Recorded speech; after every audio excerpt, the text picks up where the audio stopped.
नहीं, पॉलिटिशियन से नहीं। कैसा है कि यूनिवर्सिटी के अंदर जो है तो इंडिविजुअल में मेरे नाम से एप्लीकेशन करा तो वो प्रेशर नहीं पड़ता था। ये मैं गाड़े साहब के पास मैं काम कर चुका कैंसर रिपब्लिकन पार्टी में, तो ये संगठन वाले सब मेरे दोस्त हैं, उनके उस पर भी ये काम करा गया। हाँ, नाम डालेगा उनका, लेटर में उनका नाम है तो नाम डालेगा। प्रेस कॉन्फ्रेंस में इंडिविजुअल हमारे वकील साहब ये केस देख रहे बोल के वकील साहब के साथ में है, हमारे साथ में है। अभी आप हमें वो लड़की का नाम बताइए और कौन से देश से? वो अफगानिस्तान की है। आपको उसके अंदर महत्व मिली जिससे आपको ये तो कोर्ट तक के जाने की नौबत आई? उसमें ऐसा है कि ये मुद्दा इंटरनेशनल मुद्दा हो गया है। उसका नाम है काकर खातेमा नूर मोहम्मद, वो लड़की का नाम है। वो BSc first year second year fail होने के बावजूद उसको 0, 1, 2 ऐसे मार्क मिले। ये कमेटी ने जब इंक्वायरी करी तो उसमें उनका निकला। कहाँ से बिलोंग करती है वो? अफगानिस्तान से। तो उसमें ऐसा हुआ कि इसको जो है तो सहानुभूति पूर्वक ये लड़की अफगानिस्तान से सिर्फ पढ़ने के लिए आई है बोल के उन्होंने उसको कैरी फॉरवर्ड किया। वो जब मंजर यहाँ पे बात आई तो वो टाइम में इंक्वायरी कमेटी बैठी, इंक्वायरी कमेटी ने उसका एडमिशन रिजेक्ट कर दिया। उसके बावजूद कॉलेज ने जो है तो उसको फीस भर के उसको एडमिशन दे के उसका एग्ज़ाम पास होने के बाद उसको डिग्री दिला के कॉलेज ने रिसीव करा डिग्री। वो बच्ची तो यहाँ थी भी नहीं, वो अफगानिस्तान में थी। उसको डिग्री पहुँचा के उसको क्लियरिफिकेशन का सर्टिफिकेट तक दिया गया। आप इतना बड़ा आरोप लगा रहे हैं लेकिन वो बच्ची के एग्जाम के कहीं पर भी रिजल्ट के डॉक्यूमेंट आपने इसमें नहीं लगाए कि उसको परसेंटेज कम आने के बावजूद उसको पास किया। इसमें मैंने जो इंक्वायरी कमेटी की रिपोर्ट लगाया ना, इंक्वायरी का वो तो है। हाँ, तो वो उसके नहीं परसेंटेज का 2 नंबर और 3 नंबर को परसेंटेज का आता, 2 नंबर 3 नंबर को परसेंटेज नहीं आता था, ये सीधा फेल रहता। ये वाला जो पेज है आप देख सकते हैं यूनिवर्सिटी की इंक्वायरी कमेटी का, उसके अंदर जो है तो आपको कॉलम नंबर 3 में पद का ई में मिलेगा। वरील त्यांच्या निकाला तपशील बघितल्या सर्व विषयात 0, 2, 3 ऐसे मार्क आए। तो इसमें कोई परसेंटेज नहीं आता, वो ऑलरेडी फेल थी फर्स्ट। ये 19 का है, उन्हें 16-17 से एडमिशन ली थी, 16-17 में फेल है, 17-18 में फेल है, 19 में उसको सहानुभूति पूर्वक थर्ड ईयर को एग्जाम दिला के उसको पास करा दिया। फेल नहीं, पहले फेल थी, वो क्लियर करे बगैर ऐसा कायदा ही नहीं है कि थर्ड ईयर को तुम बैठ सकते। 80 अगर रहा फर्स्ट ईयर तो सेकेंड ईयर में वो फर्स्ट वाला तुमको क्लियर करना पड़ता। किसके सपोर्ट से हुआ ये? किसके ऊपर आरोप लगा रहे आप? इसमें सीधा मदर फारूक वो टाइम के डीन थे और अभी वो प्रिंसिपल है, नौखंडा के प्रिंसिपल थे। ये पूरा उनके साइंस से हुए भाई। तो बच्चे अभी इंडिया में है? नहीं, अफगानिस्तान में। उसको भी जो है तो यूनिवर्सिटी ने मेल कराया, उसको भी इंक्वायरी कमेटी में हाजिर रहने का एप्लीकेशन उन्होंने कर दिया, मगर वो तो इतनी दूर से आना मुमकिन नहीं था। मदर फारूक की कमेटी के सामने थे और कमेटी ने ये फैसला लेके उसकी डिग्री रिजेक्ट करके इनको 15 दिन में उसका खुलासा मांगेगा। आपका क्या बोलना है?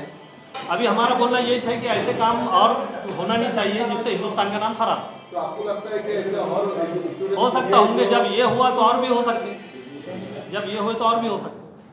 वकील साहब का क्या कहना है? कहाँ तक के पहुँचेंगे इसकी लड़ाई? देखिए, हम लोगों का तो जो है, हम लोगों का है कि इसमें जो भी हुआ है वो गलत तरीके से हुआ है और इलीगली हुआ है।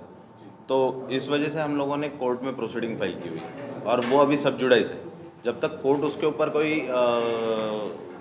जजमेंट नहीं देता है तब तक उसके बारे में कुछ बोलना सही नहीं रहेगा। रही बात बाकी यूनिवर्सिटी की तरफ से जो आया हुआ ठराव है उसके हिसाब से तो उसकी डिग्री कैंसिल हो गई है। सर, जो आरोप लगा है अगर वो साबित हो जाता है तो ये इनके बच्चों का फ्यूचर का क्या होगा? ऐसे बहुत से लोग सामने हैं। तो प्रॉब्लम ये है कि जो कैपेबल नहीं है और उनको भी पास कराया जा रहा है तो उन लोगों का फ्यूचर तो हमेशा ही अंधेरे में है। तो या तो बच्चों ने खुद को स्केल अप करना चाहिए। लेकिन आपको कहाँ पे बात करना पड़ी? कोर्ट में जाने की जरूरत नौबत की वजह? कोर्ट में जाने की जब यहाँ से कार्रवाई नहीं, का मामला है, इसको आप यहाँ पर भी सॉल्व कर सकते हैं। नहीं क्राइम है ना, ये क्राइम है, एजुकेशन का नहीं है मामला। ये इन्होंने क्राइम करे, जिसका कायदा नहीं है उसको उन्होंने कायदे में बिठाया इनकी साइनों से। तो जब पुलिस ने कार्रवाई नहीं करी, सीपी ने कार्रवाई नहीं करा, जब हम कोर्ट में सीपी के पास भी सीपी के उसमें लगाई हुई कॉपी सब लगी हुई। लेकिन पुलिस का क्या बोलना है? अब पुलिस का आप कोर्ट से पूछेंगे ना, हम पुलिस के पास क्यों जाएंगे? पुलिस वालों को आपने जब कंप्लेंट लिखी होगी तो पुलिस ने कुछ वो बोलते हैं हम चौकसी कर रहे हैं, चौकसी कर रहे हैं। जब 15 दिन नहीं हुआ तो हमने उसके बाद हम कोर्ट चले गए। अच्छा, अब सीपी साहब से भी मुलाकात हुई थी, उन्होंने बोले थे मैं उनको रिमाइंडर देता, तो अभी मगर आपकी इसमें कहीं ना कहीं ये जो दबाया जा रहा है उसमें कुछ ना कुछ बात है, जब ये मुद्दा अभी तक दब रहा था। अभी आपका क्या बोलना है मदन साहब को रिजाइन देना चाहिए? पोस्ट से रिजाइन नहीं, अगर उन पर एफ होती है तो वो खुद हट जाते हैं, एफ होती है उन पर तो वो खुद हटना पड़ता है।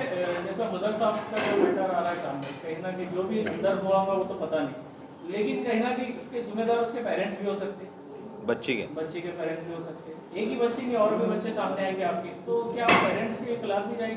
देखिए पेरेंट्स, एक तो वो अफगान की बच्ची है, उसके पेरेंट्स को ये पता है या नहीं ये हम लोग नहीं जानते। दूसरा वो बच्ची का इन्वॉल्वमेंट है या नहीं ये भी हम आज नहीं बोल सकते, क्योंकि बच्ची ने रिक्वेस्ट की है। तो अगर मेरे पास आकर कोई कुछ इलीगल करने के लिए बोलता है तो ये मेरी रिस्पॉन्सिबिलिटी है, मैं करूं या ना करूं। आप उसको नहीं दोषी करार कर सकते। तो इसलिए आज तो ये बोलना बहुत ही मुश्किल है। हाँ, अगर इसमें कुछ पैसों का लेन देन है या कुछ है जो पुलिस इन्वेस्टिगेशन में ही पता चल सकता है, उसके सिवा तो ये पता नहीं चलेगा जब वो इंटरोगेट होंगे। तो आपको कहाँ तक लगता है कि रिक्वेस्ट में पास किया जाता है? आपको कहाँ तक इसमें किसी की शरारत भी हो सकती है? ये पॉसिबिलिटी हम लोग कभी भी ना नहीं बोल सकते। नहीं, जो रिक्वेस्ट का जो सवाल किया हो सकता है, आपको कहाँ तक लगता है? नहीं, ये पॉसिबिलिटी बहुत ही कम है। ये possible, लेकिन आपने लिए हैं तो ये पार्टी की तरफ से है या इंडिविजुअल? नहीं, वकील साहब की तरफ से है ये। वकील साहब वही केस देख रहे हैं, पूरी स्टडी है। वकील साहब किसका पक्ष दे रहे हैं? पक्ष का नहीं है, जो सही है वही करेंगे ना वकील साहब, पक्ष लेने का सवाल ही नहीं है। ये अभी यासीन शेख जो है वो मेरे क्लाइंट है, तो ऑब्वियसली मैं उन्हीं का पक्ष ले रहा हूँ। ये पेंटर भी पब्लिकन इन्होंने जब कॉलेज में बताया या उन्होंने बताया, ये कब की घटना है और कब हुआ था ये, और आपको कब पता चला, आप कब इन्वॉल्व हुए? ये जनवरी से कर रहे हैं पुलिस, पिछले ये साल की जनवरी, पिछले साल जनवरी में चाहे। तो आप विद्यार्थी थे ना आपके साथ? ये हमारे साथ है। दूसरे पेरेंट्स को क्या मैसेज देंगे सर? पेरेंट्स ने भी और कॉलेज ने भी गलत कामों के साथ रहना नहीं।